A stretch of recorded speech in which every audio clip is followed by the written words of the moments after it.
ایک دن ہجرت ہوگی اللہ کے لیے، اللہ کے حکم سے اللہ کا ایک بندہ ہجرت کرے گا اور وہ اپنے ساتھ اپنے کسی ایک ساتھی کو لے کر کے جائے گا۔ یا رسول اللہ، اس شب جس شب آپ نے یہ فرمایا تھا اس دن کی بات ہے، آج تک خدا کی قسم جس دن سے میں نے سنا ہے کہ ہجرت آپ کریں گے اور اپنے ساتھ کسی کو لے کر کے جائیں گے، تو یا رسول اللہ اس دن سے میں اپنی ساری رات آپ کے دروازے پہ گزارتا ہوں، یہ خیال کرتے ہوئے کہ جب بھی جائیں مجھے لے کر جائیں، جب بھی جائیں مجھے لے کر جائیں۔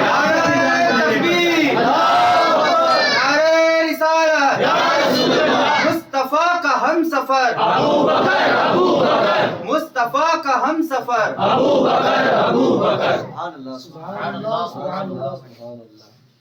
پھر اس شب حضرت ابوبکر صدیق رضی اللہ تعالیٰ عنہ آقا کو اپنے ساتھ لے کر اپنے گھر پہنچے، ساتھ میں توشہ رکھا، 2 اونٹنیاں تیار کر رکھی تھی، ایک حضور کو دیا، حضور کہنے لگے میں یوں ہی نہیں لوں گا، میں اس کی قیمت دوں گا۔ حضرت ابوبکر صدیق رضی اللہ عنہ خاموش رہے۔ بہرحال سرکار کے حوالے ایک اونٹنی فرمائی، ایک اونٹنی آپ نے اپنے لیے تیار کر رکھی تھی، اور پھر سفر کا توشہ لیا، تقریباً 40,000 دینار یا کم و بیش جو کچھ بھی گھر میں نقدی تھی یعنی راستے کے خرچ کے لیے حضرت ابوبکر صدیق رضی اللہ عنہ نے سب اپنے ساتھ لے لیا۔ اور آپ کی بیٹی انہوں نے توشہ بنا کر دیا، اور آپ کا جو غلام تھا اور آپ کا جو بیٹا تھا یعنی حضرت ابوبکر صدیق رضی اللہ عنہ، ان کو بھی آپ نے ذمہ داریاں سونپی کہ روزانہ رات کے وقت میں آ کر کے ساری خبریں تم ہمیں دو گے۔ کہاں پر؟ غار ثور میں۔ غار ثور ٹھکانہ بتا دیا تھا کہ ہم وہاں ٹھہریں گے۔ اپنی بیٹی کی ذمہ داری لگائی، روزانہ روٹیاں پکا کر کے چارواہے کے حوالے تم کر دینا، وہ ہمیں روٹیاں غار میں دیا آیا کرے گا۔ الغرض بتانا یہ ہے کہ حضرت ابوبکر صدیق رضی اللہ عنہ کا پورا گھرانہ ہجرت کے موقع پر الحمدللہ سرکار کی خدمت میں لگا ہوا ہے، سرکار کی خدمت میں لگا ہوا تھا۔ میرے بھائی، عامر ابن فہرہ جو آپ کا خادم تھا، وہ بکریاں چرانے کے بہانے جاتا، روٹیاں پہنچا آتا۔ آپ کے صاحبزادے رات کے وقت میں جاتے، مکہ معظمہ میں کیا چل رہا ہے کفار و مشرکین کے درمیان وہ ساری خبریں دے آتے۔ آپ کی بیٹی گاہے بگاہے چھپ چھپا کر کے جاتی ہے نا، اور وہ بھی کبھی کبھی روٹیاں پہنچاتی، کھانا پہنچاتی، پانی وغیرہ پہنچاتی۔ بہرحال سارا کنبہ حضرت ابوبکر صدیق رضی اللہ عنہ کا ہجرت کے موقع پر حضور علیہ السلام کی خدمت میں لگا ہوا تھا۔ تاریخ بتاتی ہے کہ یہ سفر جب آگے بڑھا تو سرکار علیہ السلام کچھ علاقے ایسے بھی تھے کہ سواریوں پر بیٹھ کر کے چلنا مشکل تھا، تو پیادہ چلتے تھے، تو پیادہ چلنے کی وجہ سے حضور علیہ السلام کے پاؤں زخمی ہو گئے۔ زخمی تو حضرت ابوبکر صدیق کے پاؤں بھی ہوئے، لیکن حضور علیہ السلام کے پاؤں سے خون بہنے لگے۔ تو حضرت ابوبکر صدیق رضی اللہ عنہ نے جب یہ دیکھا تو ان سے رہا نہ گیا، اور کہتے یا رسول اللہ آپ میرے کندھے پہ سوار ہو جائیں۔ اللہ اکبر۔ صاحب تفسیر نور العرفان علامہ احمد یار خان صاحب گجراتی علیہ رحمہ نے بڑی پیاری بات لکھی ہے کہ شب ہجرت حضرت ابوبکر صدیق رضی اللہ تعالی عنہ نے آقا کریم صلی اللہ علیہ وسلم کو 11 میل تک اپنے کندھے پر اٹھا کر کے سفر کرایا۔ سبحان اللہ، 11 میل تک۔ اللہ اکبر۔ میرے عزیزو، آپ اگر غار ثور گئے ہو تو آپ دیکھیں گے کہ بہت اونچی پہاڑی ہے۔ ایک روایت میں ہے کہ اس اونچی پہاڑی پر حضرت ابوبکر صدیق رضی اللہ عنہ نے آقا کو اپنے کندھے پہ سوار کرا کر کے لے کر چڑھے۔ اللہ اکبر۔ 5000 فٹ سے بھی یہ زیادہ اونچی پہاڑی ہے۔ تنہا لوگوں کو چڑھنا مشکل ترین کام ہے، اور کسی کو کندھے پر بٹھا کر کے چڑھنا یہ اور زیادہ مشکل۔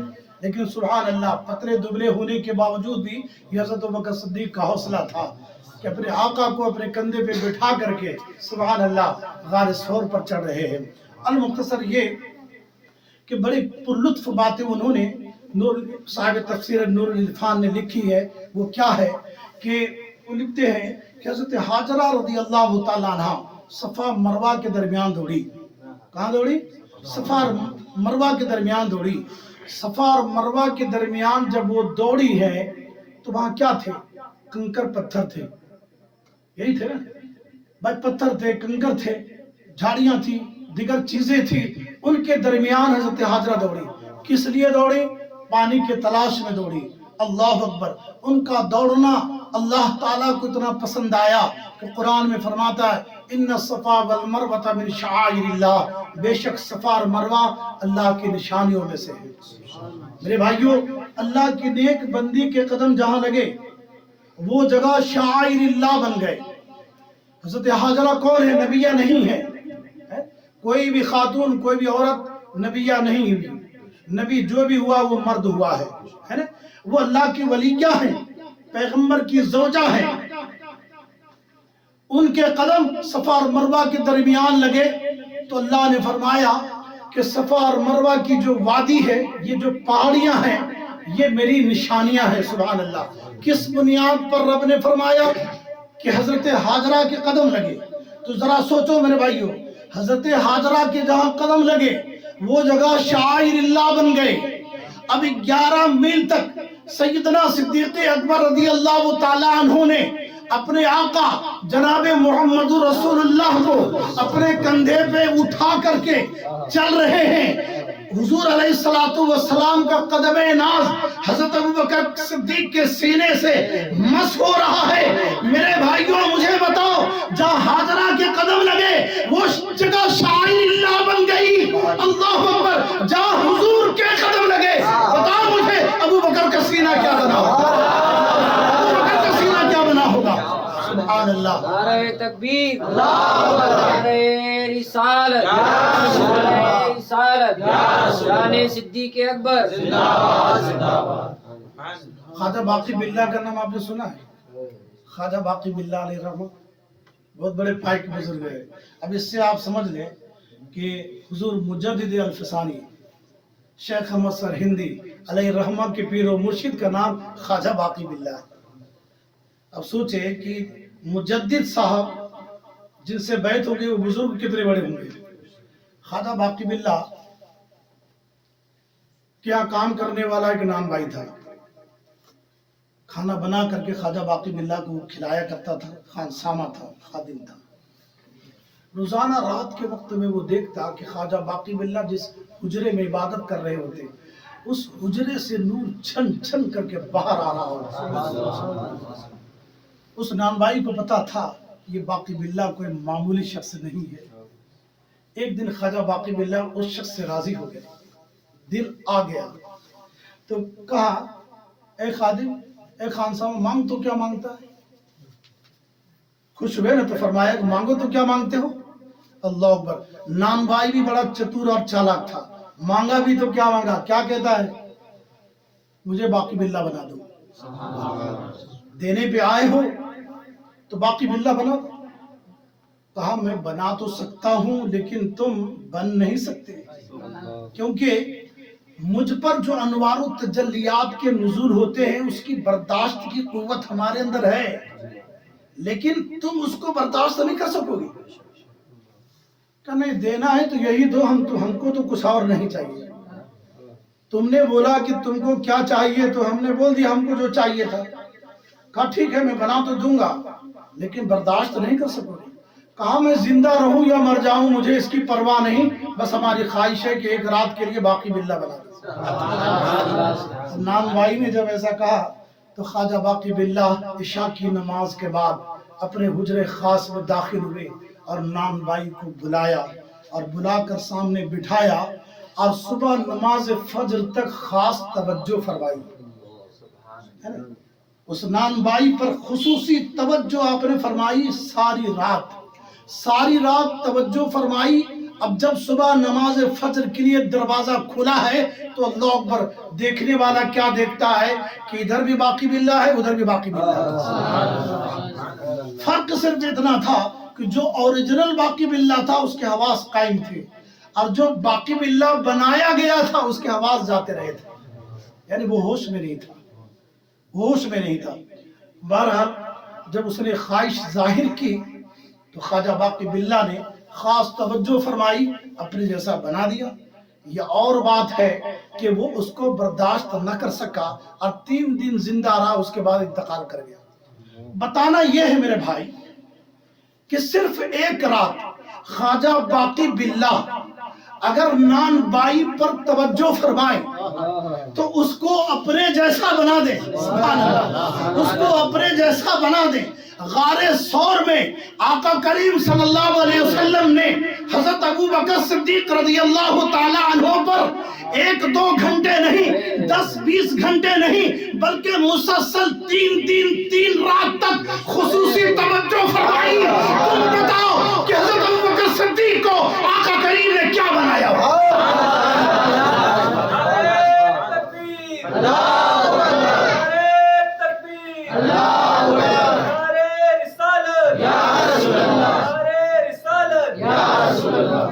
جب غلام کا جواب نہیں تو آقا کا جواب کوئی کہاں سے لائے گا؟ اچھا، ایک اللہ عز و جل کے ایک برگزیدہ بندے اور ہیں جن کا نام ابو بکر ہوا ہے۔ یہ جن کا بھی ہم تذکرہ کر رہے ہیں یہ تو خلیفہ اول حضرت ابو بکر صدیق ہیں۔ ایک ابو بکر اور ہیں جن کو دنیا ابو بکر شبلی کے نام سے جانتی ہے کہ نہیں؟ یہ خواجہ جنید بغدادی کے مرید اور خلیفہ ہیں۔ الحمدللہ ان کے مزار مبارک پر حاضری کا شرف حاصل ہے۔ 2 بار الحمدللہ حاضر ہوا ان کے دیار محبت میں۔ خواجہ شبلی ان کا نام ہے ابو بکر شبلی علیہ رحمہ۔ 5 واسطوں میں سرکار غوث اعظم کی یہ پیر و مرشد ہے۔ 5 واسطے یعنی سرکار غوث اعظم کے پہلے کے بزرگ ہیں۔ سلسلہ قادریہ میں 5 واسطوں میں سرکار غوث اعظم کے یہ پیر و مرشد ہے، اور 2 واسطوں سے داتا علی حجویری علیہ رحمہ جن کا مزار پڑوس کے ملک میں ہے ان کے پیر و مرشد ہے۔ بہرحال میں اس طرف آپ کو نہیں لے جاؤں گا، بتانا یہ ہے کہ خواجہ ابو بکر شبلی علیہ رحمہ کی بارگاہ میں ایک شخص آیا۔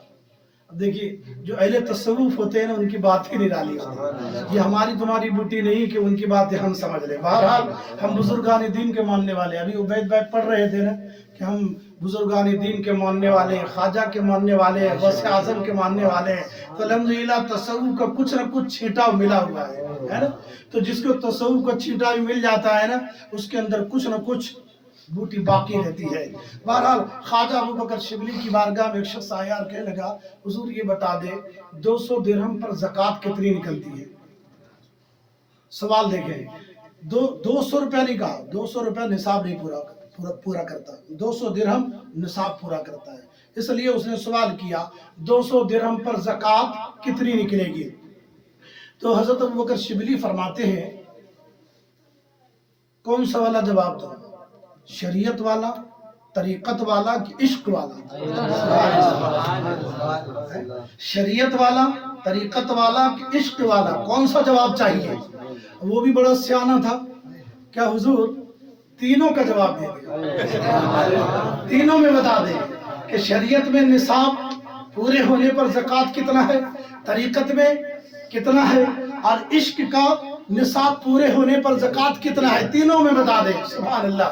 حضرت ابوبکر شبلی اب جواب دے رہے ہیں، کہتے ہیں 200 درہم پر، شریعت والا جواب سنو، 200 درہم ہے تو 200 درہم میں سے 5 روپے رکھ لو، 200 درہم میں سے 195 رکھ لو اور 5 دے دو، یہ شریعت والا ہے، شریعت والا ہے۔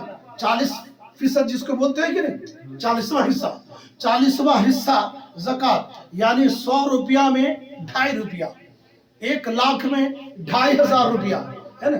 تو حضرت ابوبکر شبلی فرما رہے ہیں کہ 200 درہم میں 195 رکھ لو، 5 دے دو، یہ شریعت والا ہے۔ اور طریقت والا یہ ہے کہ 200 درہم میں سے 195 دے دو اور 5 رکھ دو، یہ طریقت والا ہے۔ سبحان اللہ۔ اور عشق والا یہ ہے کہ 200 درہم میں سے 200 درہم کے 200 درہم پورے دے دو اور ضرورت پڑے تو اپنی جان بھی دے دو، یہ عشق والا ہے، یہ عشق والا ہے۔ تو جب پوچھا گیا کہ یہ عشق والا آپ نے کہاں سے لایا ہے تو کہتے ہیں یہ میں نے کہیں اور سے نہیں سیکھا ہے، یہ حضرت ابوبکر صدیق کی بارگاہ سے سیکھا ہے۔ سبحان اللہ، سبحان اللہ۔ میرے عزیزوں، میرے ایمان رشتہ داروں، حضرت ابوبکر صدیق رضی اللہ تعالیٰ عنہ نے آقا کے اوپر اپنا مال بھی خرچ کیا، اپنا وطن بھی قربان کیا، اپنی اولاد کو بھی نثار کیا، اور سرکار علیہ السلام پر مال کے ساتھ ساتھ جان بھی قربان فرمائی۔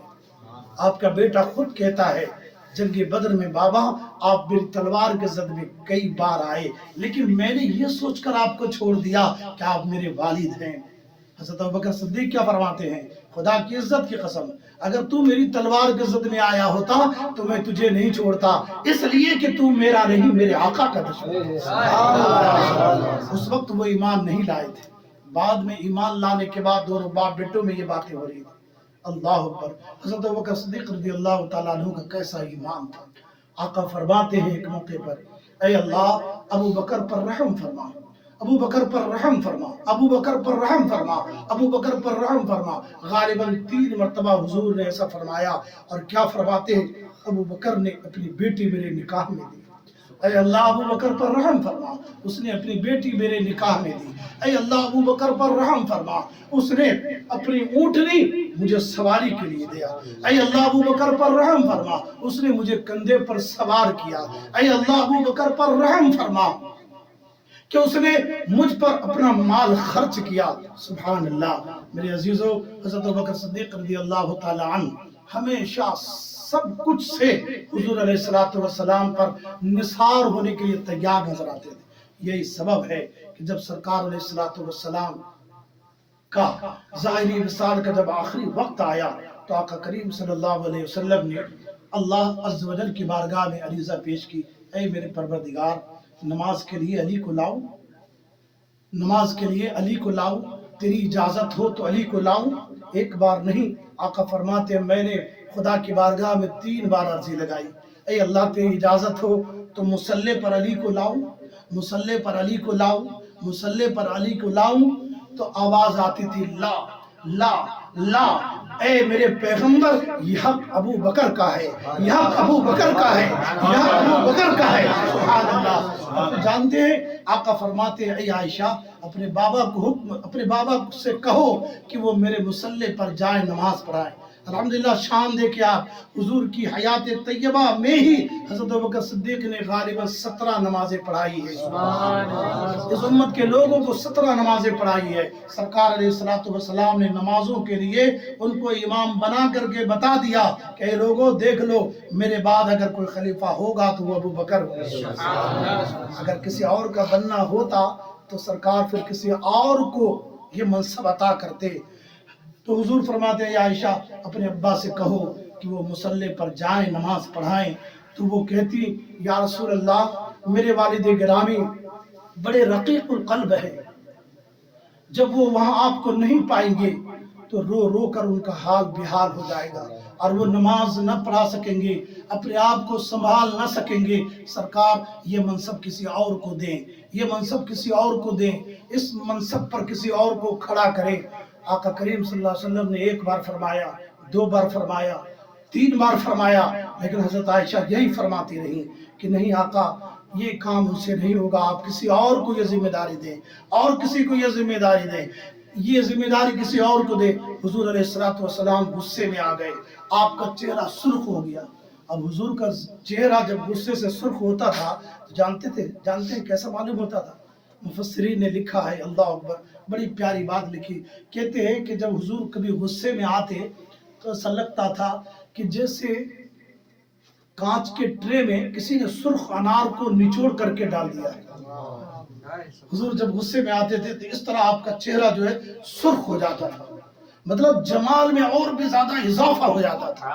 تو حضور علیہ السلام اس عالم میں حضرت عائشہ صدیقہ رضی اللہ عنہا سے فرمانے لگے، اے عائشہ ضد نہ کر، عائشہ ضد نہ کر، عائشہ ضد نہ کر، ابو بکر کی امامت کے لیے اللہ بھی راضی ہے، فرشتے بھی راضی ہے، مومنین بھی راضی ہے، کسی اور کے لیے نہ رب راضی ہے، نہ فرشتے راضی ہے، نہ مومنین راضی ہے۔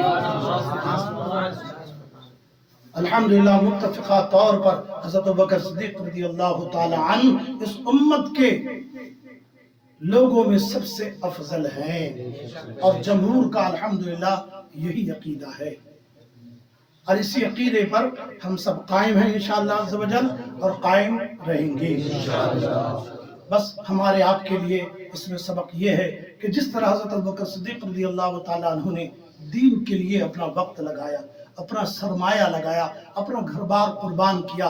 ہماری بھی ذمہ داری ہے کہ کبھی ان کے نقش قدم پر چلتے ہوئے جب دین کو ضرورت پڑے تو ہم بھی وقت کی قربانی دینے کے لیے، مال کی قربانی دینے کے لیے تیار رہیں گے انشاءاللہ. میرے عزیزو، یاد کرو عقبہ بن معیط نام ایک بدبخت نے جب آقا کریم صلی اللہ تعالیٰ علیہ وسلم کے گلے میں اللہ اکبر چادر ڈالی اور چادر ڈال کر کے تاؤ دینے لگا، یعنی وہ حضور علیہ السلام کے گلے مبارک کو معاذ اللہ گھونٹ دینا چاہتا تھا. اس عالم میں حضرت ابوبکر صدیق رضی اللہ عنہ آئے اور حضور علیہ السلام کو چھڑایا، اور چھڑانے کے بعد عقبہ سے آپ حساب لینے لگے. اسی اثناء میں مشرکین نے آپ کو بہت مارا، اتنا مارا اتنا مارا اتنا مارا کہ اللہ اکبر. بعض روایتوں میں ہے کہ نوکیلے جوتے پہن کر کے آپ کے چہروں پر مسلا گیا، آپ کے سینے پر مسلا گیا، حتیٰ کہ آپ کا ہوش جاتا رہا. چادر میں آپ کو ڈال کر کے ہے نا. جب قبیلہ تمیم کے لوگ آ گئے اور انہوں نے کہا کہ اگر ان کو کچھ ہو گیا تو ہم تمہیں نہیں چھوڑیں گے، جب ان کی دھمکی سنی تب مشرکین پیچھے ہٹے. پھر چادر میں ان کو ڈال کر کے چونکہ بے ہوش ہو گئے تھے اور ان کے گھر پہنچایا گیا. تاریخ بتاتی ہے کہ جب حضرت ابوبکر صدیق رضی اللہ عنہ کو بہت دیر کے بعد جب ہوش آیا تو اللہ اکبر ان کی والدہ ان کے سامنے کھانا لے کر آئی، پانی لے کر آئی. تو جانتے ہیں وہ کیا کہتے ہیں؟ خدا کی عزت کی قسم، میں اس وقت تک کھاؤں گا نہیں، میں اس وقت تک پانی کو پیوں گا نہیں، میں کسی چیز کو اس وقت تک ہاتھ تک نہیں لگاؤں گا جب تک کہ میں اپنے آقا کو نہ دیکھوں. اللہ اکبر. اپنی ماں سے پوچھتے ہیں بتاؤ میرے پیغمبر کس حال میں ہے؟ وہ کہتی ہے مجھے معلوم نہیں، کیونکہ اس وقت وہ بھی ایمان نہیں لائی تھی. پھر ام جمیل ابن خطاب سے حضرت عمر فاروق رضی اللہ عنہ کی یہ بہن ہے، ان سے پوچھا گیا کہ حضور کیسے ہیں؟ انہوں نے کہا مجھے بھی نہیں معلوم، ہاں اتنا معلوم ہے کہ وہ دار ارقم میں ہے. تو حضرت ابوبکر صدیق فرماتے ہیں مجھے بھی ان تک لے چلو. حضرت ام جمیل ایک جانب اور آپ کی والدہ ایک جانب، دونوں کے کندھے کو آپ نے اس طرح سہارا بنایا، پاؤں زمین میں گھسٹ رہے ہیں، اور اس عالم میں سرکار علیہ السلام کی بارگاہ میں پہنچے. دروازے پر دستک دی گئی، دروازہ جب کھلا حضور علیہ السلام کی نگاہ جب حضرت ابوبکر صدیق پر پڑی اور ہر حصے میں، جسم کے ہر حصے کو جب خون سے لہو لہان دیکھا، آقا کریم کی آنکھوں میں آنسو آ گئے اور کہنے لگے اے ابوبکر، دین کی خاطر تمہیں بہت تکلیف دی گئی، دین کی خاطر تمہیں بڑی آزمائش میں ڈالا گیا. میرے عزیزوں، اس وقت حضرت ابوبکر صدیق رضی اللہ عنہ فرماتے ہیں یا رسول اللہ آپ سلامت ہیں تو میری یہ تکلیفیں کوئی معنی نہیں رکھتی. حضور آپ سلامت ہیں تو میرے لیے یہ کوئی معنی نہیں رکھتا. اللہ اکبر. اسی عالم میں کہتے ہیں یا رسول اللہ آپ دعا فرما دیں کہ میری یہ ماں ایمان والی ہو جائے، اسلام لے آئے. الحمدللہ آقا کریم صلی اللہ علیہ وسلم نے اسی وقت اپنے مبارک ہاتھوں کو اٹھایا خدا کی بارگاہ میں اور ان کی ہدایت کی دعا فرمائی. ابھی ہاتھ نیچے نہیں آئے تھے کہ الحمدللہ حضرت ابوبکر صدیق کی والدہ کلمہ پڑھ کر کے مشرف اسلام. میرے عزیزوں، میرے ایمان رشتہ دارو، حضرت ابوبکر صدیق رضی اللہ تعالی عنہ وہ خوش نصیب صحابی ہے سبحان اللہ جن کے والد بھی صحابی ہیں، سبحان اللہ جن کے والد بھی صحابی، خود بھی صحابی، بیٹا بھی صحابی اور پوتا بھی صحابی. سبحان اللہ ہے نا. اور آگے جا کر کے حضرت ابوبکر صدیق رضی اللہ عنہ کا سلسلہ نسب بھی سرکار علیہ السلام سے جا کر مل جاتا ہے. بہرحال میرا وجدان کہتا ہے کہ ہماری زندگی کے قیمتی اوقات میں سے یہ وقت جو آج ہم نے ذکر سیدنا صدیق اکبر رضی اللہ عنہ کرنے اور سننے میں جو گزارا، الحمدللہ ہمارے زندگی کے قیمتی وقتوں میں یہ سب سے قیمتی وقت گزرا. آپ یقین جانیں آج اگر ہم اس کو آپ کے سامنے رکھے بھی اس بات کو تو آپ صرف احساس کر سکتے ہیں، لیکن صحیح معنوں میں اس کا اندازہ جب ہوگا جب ان مجلسوں کی برکتوں کے تعلق سے یا اجر و ثواب کے تعلق سے بھر بھر کے جب قیامت میں ہم لوگوں کو دیا جائے گا، اس وقت احساس ہوگا کہ کاش ساری زندگی ہم نے انہی کاموں میں کیوں نہیں لگا. صاحب خانہ بڑے خوش نصیب ہیں، آپ حضرات بڑے خوش نصیب ہیں کہ الحمدللہ جشن سیدنا صدیق اکبر رضی اللہ تعالیٰ عنہ میں آپ حضرات شریک ہوئے، اپنا قیمتی وقت لگا کر یہاں آئے. اتنی نامساعد حالات یعنی ٹھنڈ کے موقع ہے، باوجود اس کے آپ لوگ یہاں تشریف لائے. اللہ سے دعا ہے کہ پروردگار عالم یار غار کے صدقے اس مقام پر جتنے بھی لوگ یہاں تشریف فرمائے اس وقت مولا سب کی بخشش و مغفرت فرما. ہم سب کے ماں باپ کی بھی بخشش و مغفرت فرما, اور ساتھ ایمان کے دنیا سے جو رخصت ہو گئے مالک ان کی بخشش و مغفرت فرما. سیدنا صدیق اکبر رضی اللہ عنہ کا فیضان اس گھر پر, اس گھر میں رہنے والوں پر جاری و ساری فرما. اس گھر میں رہنے والے تمام افراد ساتھ ہم سب کی شمولیت کے ہم تمام کو زندگی کی آخری شام تک صراط المستقیم پر چلنے کی توفیق رکھے. آمین آمین یا رب العالمین. وآخر دعوانا الحمدللہ.